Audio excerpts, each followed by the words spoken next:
I can tell you I'm going to bring the guillotine down on all these things, where you have all this thing of primary school children doing 13 subjects. That has to be somewhere in the past. This is ridiculous. We have to go to the 4 or 5 subjects: English, math, social studies with some history in it, social science. That is the subjects.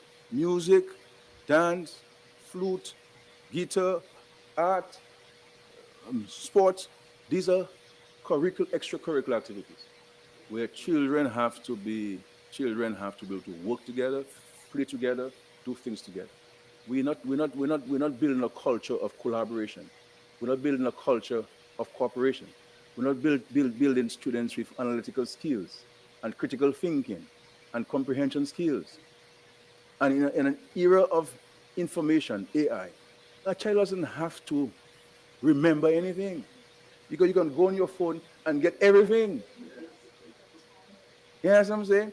But when you have a little child carrying a bag that not even a father can carry, I mean, we have the children depressed. Even this issue of this national assessment, it has to be revamped. It has to be rethought.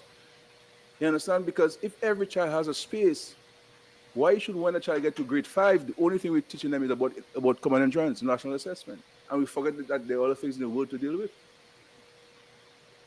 So, come September, we're gonna do maths, we're gonna do English language, we're gonna do social studies with some science, some history in it, and we're gonna do some little science and so on. So we focus on critical skills. This thing, yeah.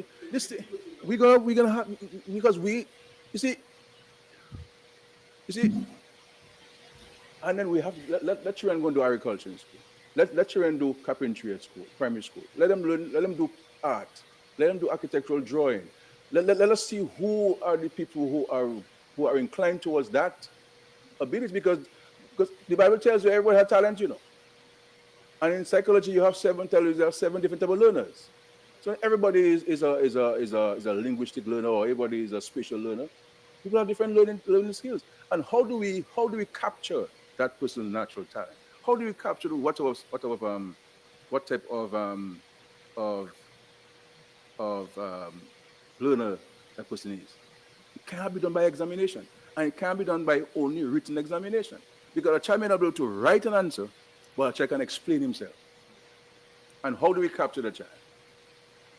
And if we do more of our communication by talking, why aren't our exams more on oral examinations?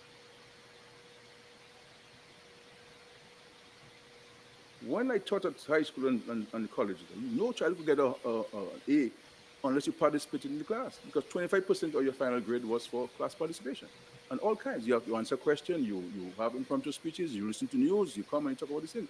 So it's a conversation I'm going to have next month, June, and to come up to a thing where you go back to the basics. The world requires, the challenges now facing the world require us to go back to the basics in order for us to take advantage of the technological advancement taking place.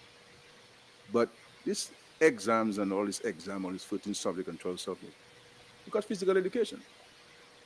This is why we have a problem with sports in schools and athletics in schools, because we have now turned this of PE into a subject. And CXC has been hoodwinking our Ministry of Education, looking for money to support their program, and everything they turn into a subject at CXC. Now, there's no reason why a child should go and do music at secondary school.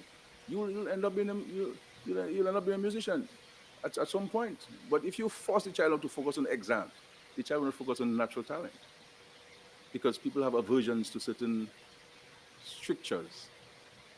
So we have to start with this, and I believe that education has to be more focused on